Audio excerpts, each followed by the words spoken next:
എത്ര തിരക്കാണെങ്കിലും ദിവസത്തിൽ ഒരു 10-20 മിനിറ്റ് എങ്കിലും പ്രാർത്ഥനയ്ക്കോ ധ്യാനത്തിനൊക്കെയായി നമ്മൾ സമയം കണ്ടെത്തണം. ഒന്നിനും സമയമില്ല, അത്ര തിരക്കാ എന്നൊക്കെ ഒഴിവൊഴിവ് പറയുമ്പോൾ ഓർക്കുക, ഈ തിരക്ക് തന്നതും ഭഗവാനാണ്. എത്ര തിരക്കാണെങ്കിലും നമ്മുടെ ഇഷ്ടപ്പെട്ട എന്തെങ്കിലും നമ്മൾ മാറ്റിവെക്കാറുണ്ടോ? ഇല്ല. വീട്ടുകാരോടും കൂട്ടുകാരോടുമൊത്ത് ആഘോഷിക്കാൻ നമ്മൾ സമയം കണ്ടെത്തും. എന്നാൽ നമുക്ക് ഒരു വീഴ്ച വരുമ്പോൾ ഈ കൂടെ കൂടിയവരെയും സന്തോഷിച്ചവരെയും ഒന്നും പിന്നെ കാണില്ല. ഫോൺ എടുക്കാൻ പോലും അവർക്ക് സമയമുണ്ടാവില്ല.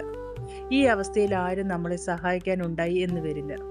അപ്പോൾ ആ വീഴ്ചയിൽ നിന്ന് കരകയറാൻ ഭഗവാനോട് അപേക്ഷിച്ചിട്ടോ കൈകാലിട്ടടിച്ചോ കരഞ്ഞിട്ടോ കാര്യമുണ്ടാകില്ല. നമ്മുടെ നല്ല കാലത്തെ ഭഗവാനെ കൂടെ കൂട്ടുക. ദിവസവും വീട്ടിൽ വിളക്ക് വെച്ച് കുറച്ച് സമയമെങ്കിലും പ്രാർത്ഥിക്കുക. ഭഗവാന്റെ ഏതെങ്കിലും ഒരു നാമം സ്ഥിരമായി ജപിക്കുക. സമയം കിട്ടുമ്പോൾ അമ്പലത്തിൽ പോകുക.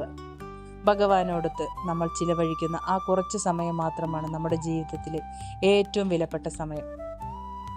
നമ്മുടെ ജീവിതത്തിൽ ഉണ്ടാകുന്ന എല്ലാ പ്രതിസന്ധികളെയും നേരിടാനുള്ള ഒരു കരുത്തും പോസിറ്റീവ് എനർജിയും ഒക്കെ ഈ പ്രാർത്ഥനയിലൂടെ നമുക്ക് ലഭിക്കുന്നു.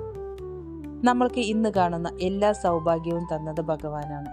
ആ ഭഗവാനെ പ്രാർത്ഥിക്കാൻ തീർച്ചയായും കുറച്ച് സമയം മാറ്റിവെക്കുമ്പോൾ നമ്മുടെ ജീവിതത്തിലെ കഷ്ടപ്പാടുകളുടെ ഭാരം കുറയുകയും എപ്പോഴും നമുക്ക് താങ്ങായി ഭഗവാൻ കൂടെ ഉണ്ടെന്നുള്ള ധൈര്യവും ആത്മവിശ്വാസവും ഉണ്ടാകും. ഹരേ കൃഷ്ണ.